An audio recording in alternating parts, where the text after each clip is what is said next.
ya? Jujur dia. Alasannya seragam apa ya?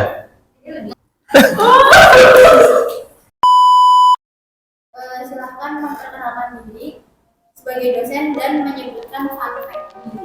Halo, nama saya Adi Prehanto. You may call me Adi. Perkenalkan, nama saya Siti Sarah Maisaro. Halo, saya Zikri. Halo, nama saya Adam Hermawan. Fun fact ya, mungkin di dalam kelas mungkin saya sedikit serius, tapi di luar kelas mungkin saya lebih lebih rame gitu ya. Fun fact-nya apa ya? Saya suka olahraga sih sekarang gitu ya. Ke badminton, sepedaan juga gitu ya. Kalau hujan ya badminton, kalau nggak hujan sepedaan, dan suka makan juga gitu ya. Jadi sustain gitu ya, makan olahraga. Sesuatu hal yang saya impikan sebenarnya ya. Menjadi dosen adalah cita-cita saya sejak dari kecil. Fun fact-nya, saya sebagai dosen, saya nggak pernah bercita-cita sebagai dosen. Pernah nggak pernah dapat momen yang berkesan selama mengajar atau menjadi dosen di bisnis digital? Pernah dong. Iya. Setiap angkatan tuh pasti berkesan, tapi yang paling berkesan tuh kemarin sih, angkatan 2021, kita mulai tahun 2022 atau 2003 ya? 2003, lah lupa. Jadi acaranya Santara Dex, itu sangat berkesan banget buat saya. Karena saya sempat berpengalaman ngajar di kampus lain sebelumnya gitu ya, menurut saya teman-teman di bisnis digital itu sangat potensial gitu ya.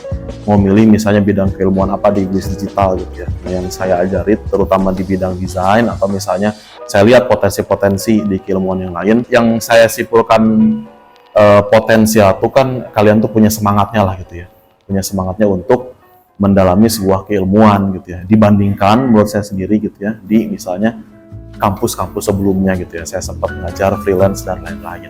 Pernah waktu itu ngajar pas pertama kali 2019. Waktu dulu saya memang belum tahu mahasiswa saya itu asalnya dari mana aja gitu. Dan pas saya tanya ternyata mahasiswa bisnis digital ya dari seluruh Indonesia bahkan itu ada gitu. Itu yang membuat saya berkesan dan mempertanyakan kenapa bisa ya dari jauh sana terus datang ke Tasik ke prodi ini. Pernah, mungkin salah satu yang saya ingat ya, ketika mahasiswa angkatan 2019 yang sudah lulus pada saat sidang, sangat terharu. Ternyata perjuangan selama 4 tahun akhirnya terbayar, karena saya tahu bagaimana perjuangan mereka untuk selesai. Pernah nggak pernah main game selama menjadi dosen bisnis digital? Oh pernah.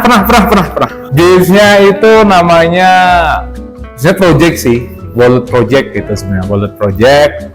Mungkin ada simulasinya juga gitu untuk belajar tentang design thinking. Dan saya paling anti main game, karena memang saya nggak suka game, dan di HP nggak ada game, di laptop nggak ada game. Pernah dong. Saya nggak pernah. Mungkin sebagian anak-anak udah pada tahu ya. Saya suka banget game bola. Nggak nyebut merek ya. Saya suka banget game bola, dan kebetulan saya jago gitu ya. Jadi nanti kalau ada yang berani untuk nantang saya main game bola, ya tinggal datang aja ke IoT. Pernah banget dong. Saya lagi sangat aktif dan sudah lama main CS2 sekarang ya, Counter Strike 2 yang baru update di tahun ini. Saya masih adalah gitu ya, main sama teman-teman. Pernah nggak pernah dimintain rekomendasi buku oleh mahasiswa bisnis digital? Oke. Sorry lupa. Pernah ya, kalau dimintain buku pasti ketika kita ngajar, kita minta mahasiswa untuk membaca textbook. Nah, misalnya saya rekomendasikan ini loh buku yang bagus. Salah satu contohnya yang mata kuliah yang saya ampu adalah mata kuliah akuntansi. kalian baca buku yang dari Warren gitu atau dari yang lain, Kotler kah untuk pemasaran dan lain sebagainya? Sangat pernah. Buku tentang metodologi penelitian saya pastikan rekomendasi Sugiono pasti. Terus sekarang tuh ada bukunya Kotler kalau kalian tertarik di digital marketing, baik Kotler. Terus buku tentang apa lagi ya? Design thinking. Kayaknya ya, saya ingat ya. Kayaknya belum pernah gitu ya. Karena biasanya kalau di bahan ajar saya itu langsung saya kasih setiap pertemuan.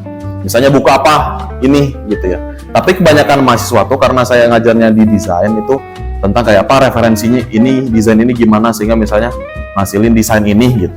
Nah, kebanyakan memang nanyain konsultasi gitu. Sebetulnya kalau untuk pribadi enggak gitu, paling kalau pernah pun ya hanya sekedar buku ajar. Kalau buku ajar biasanya langsung disampaikan.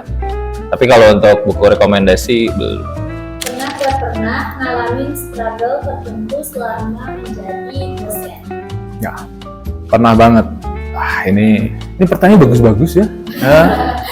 Struggle-nya banyak ya.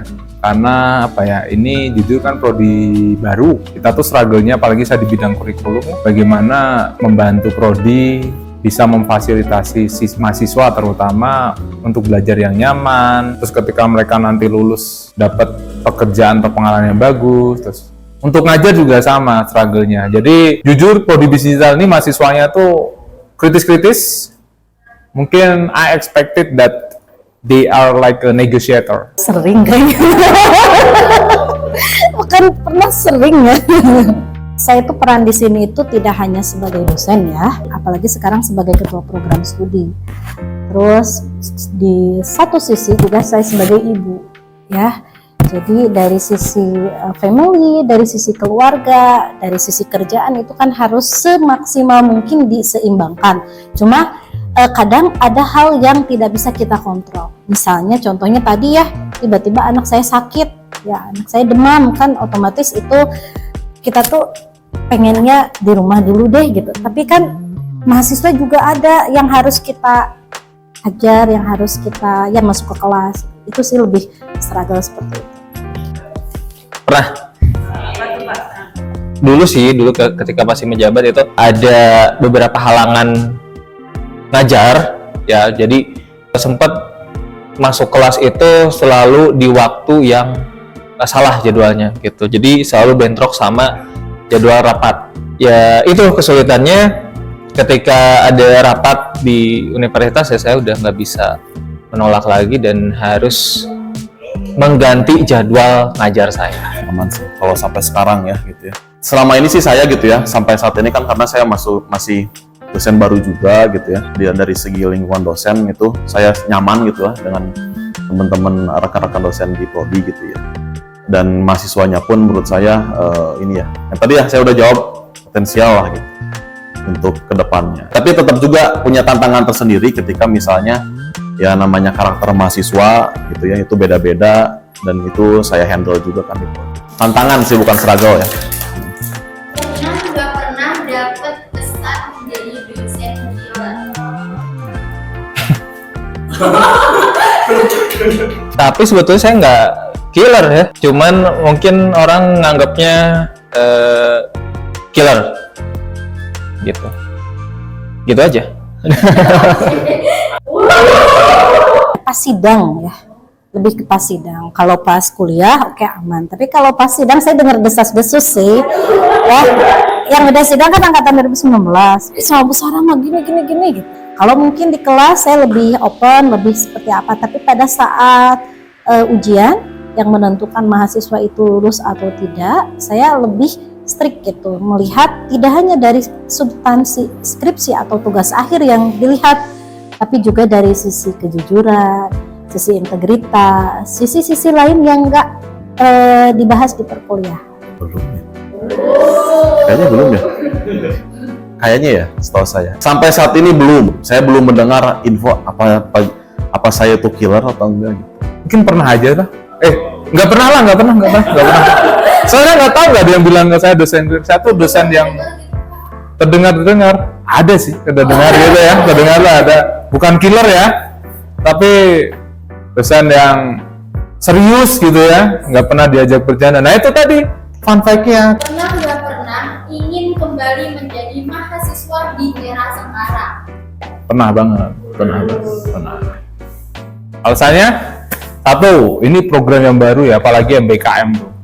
Zaman saya tuh untuk mahasiswa yang istilahnya pengen pertukaran mahasiswa, ikut kuliah di luar gitu, itu sangat bukan sulit, tapi informasinya minim banget.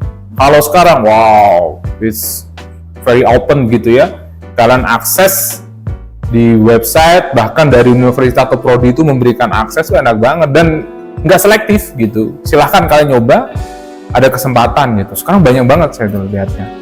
Dan itu yang bikin iri saya sih sebenarnya. Pengen misalnya keluar negeri, keluar pulau gitu ya, keluar kampus gitu. Kalian ini sangat pernah. Sebenarnya saya iri gitu dengan mahasiswa sekarang. Mahasiswa sekarang tuh enak banget fasilitas akademik yang diberikan oleh pemerintah ya, oleh kementerian melalui MBKM, dan program-programnya itu sangat memfasilitasi minat dan bakat mahasiswa gitu. Jadi kalau saya jadi mahasiswa lagi ya saya nggak akan melewatkan program MBKM ini gitu. Itu yang saya sesalkan pada saat saya masih kuliah gitu. Oke, mahasiswa sekarang ini tuh kalian yang mahasiswa sekarang ya, generasi Z itu sangat-sangat dimudahkan ya. Zaman dulu saya mana ada internet ya, internet masih terbatas, ada tapi masih terbatas. Akses ke magang, akses ke perusahaan, akses ke mitra itu sangat kecil gitu. Kita tuh benar-benar harus struggle banget, harus nyari-nyari sendiri segala macam. Kalau sekarang kan sudah zaman udah digital, apa-apa informasi mudah. Itu justru menjadi motivasi mungkin ya buat teman-teman juga mahasiswa biar kita lebih dimudahkan loh dengan ada teknologi. Mahasiswa di era sekarang tuh jadi ya mahasiswa lagi ya, mau jadi S3 atau apa gitu ya. Iyalah pasti. Kewajiban dosen untuk melanjutkan sekolahnya lagi kan. Karena ya berkaitan dengan karirnya gitu ya. Saya ingin gitu ya jadi mahasiswa lagi gitu ya. Untuk ya itu ya di jenjang S3 gitu ya. Ada cita-cita lah, semoga aja dilancarkan. Apa saran atau wejangan untuk semua mahasiswa bisnis digital? Oke, menurut saya ya, satu gitu ya, semahir-mahirnya kalian terhadap sebuah keilmuan atau sepinter-pinter kalian gitu ya, pesan saya gitu ya, kalian tidak ada apa-apanya kalau nggak punya etika gitu ya, menurut saya gitu ya, karena skill itu bakal bisa diasah ketika misalnya etiknya bagus. Itu sih menurut saya gitu ya. Jadi pertama tuh adalah etika itu kan termasuk misalnya ya sopan santun terhadap siapapun ya, bukan ke dosen, kita tidak ini, siapapun lah, kalian ketemu orang siapapun di luar kampus, di dalam kampus, ke teman-teman itu harus punya itu ya, diasah etikanya gitu ya, sehingga itu bisa menjadikan kalian landasan untuk mengasah keilmuan yang lebih tajam gitu menurut saya. Kata-kata untuk semua mahasiswa prodi bisnis digital, kalian generasi Z ya, generasi yang kalau disampaikan generasi Z itu adalah generasi yang rapuh dari sisi mental, dari sisi psikologis. Jadi saya harapkan kalian nanti ataupun sekarang itu harus kuat mental. Sekarang di kelas seperti ini belum tentu di luar akan lunak seperti ini. Jadi ada satu pepatah mengatakan bahwa kalau kita keras sama diri kita, maka lingkungan akan lunak. Tapi sebaliknya, kalau kita lunak sama diri kita, lingkungannya akan keras sama kita. Tinggal pilih, kalian mau dikerasin lingkungan atau kalian yang akan menaklukkan lingkungan. Untuk seluruh mahasiswa ya jangan sia-siakan masa perkuliahan kalian ya, yang sebetulnya selama momen hidup kalian itu sangat sebentar. Jadi ketika kalian mahasiswa, gunakan privilege kalian sebagai mahasiswa, dimanfaatkan, lebih aktif lagi, lebih bisa harus menuju tujuan yang kalian harapkan pada saat kalian sebelum mulai kuliah di sini. Jadi fokus belajar bisa di mana aja ya. Yang penting apa tujuan kalian berkuliah, kejar itu. Jadi ini bukan maksud menggurui ataupun karena saya sebagai dosen, tetapi berdasarkan pengalaman saya. Saran saya, 1, jadilah mahasiswa yang mandiri. 2, jadilah mahasiswa yang menghormati. Terus yang ketiga, jadilah mahasiswa yang bahagia, karena itu kuncinya ya, jadi bahagia. Mau tugasnya banyak, bahagia aja. Nah, ini saran saya, ini saya dapat dari teman saya, mending menangis sekarang daripada menangis nanti. Mending kalian menangis di waktu kuliah daripada ketika kalian lulus baru nangis. Gitu. Makanya berjuang, kerja keras, selalu mikir apapun itu endingnya bahagia kayak gitu. Terus saran lagi yang lain ya cari-cari banyak pengalaman, karena you will not spend everything only in campus ya, tapi cari pengalaman di luar juga. Jujur kalau di prodi kita tuh kita kasih akses kebebasan kalian belajar di luar juga gitu. Cari pengalaman sebanyak-banyaknya, ikut lomba sebanyak-banyaknya, seperti itu. Nah, itu aja dari saya saran. Apa harapan dari lubuk hati terdalam Bapak untuk mahasiswa bisnis digital tercinta? Harapan saya, 1, teman-teman mahasiswa semuanya, baik dari angkatan 2019 kan masih ada yang kuliah nih, sampai 2023, 1 adalah menjadi orang yang sukses, orang yang berbakti pada orang tua, orang yang selalu menghormati ke orang yang lebih tua, menghormati orang lain. Karena menurut saya karakter itu paling utama. Kalian kaya, kalian pinter, tapi tanpa karakter itu big no buat saya ya. Karena bekal kedepannya nanti itu ya karakter, attitude gitu. Ya mungkin secara umum hampir mirip mungkin ya dengan dosen-dosen yang lain ya. Harapan saya gitu ya teman-teman, pengajaran dari semua dosen atau misalnya saya sendiri itu bisa benar-benar diimplementasikan kan dengan oleh teman-teman. Ya harapannya adalah itu bisa jadi bekal kalian gitu ya di masa depan gitu ya, sehingga kalian bisa sukses, kira-kira gitulah. Ya harapannya seperti itu ya. Walaupun ya saya lihat kalian sangat potensial gitu ya dari berbagai bidang gitu ya, karena saya lihat prestasi terus banyak gitu ya. Itu ya harapannya. Itu bisa jadi bekal, minimal portofolio lah gitu ya kalau kita sebut nanti menghadapi dunia industri. Begitu. Dari saya untuk semua angkatan, kelak nanti ketika kalian sudah lulus, mudah-mudahan kalian tetap bangga dengan nama prodi, bawa nama prodi lebih jauh lagi, bawa nama teman-teman mahasiswa kalian untuk bisa bertumbuh bersama dan untuk bisa mencapai kesuksesannya masing-masing.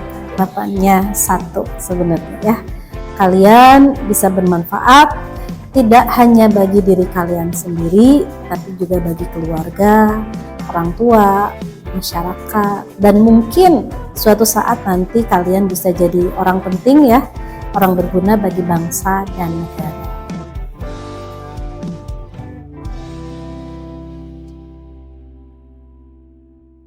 Oke, sudah mulai ya. Ayo, ambil posisi. Thanks for watching. Tunggu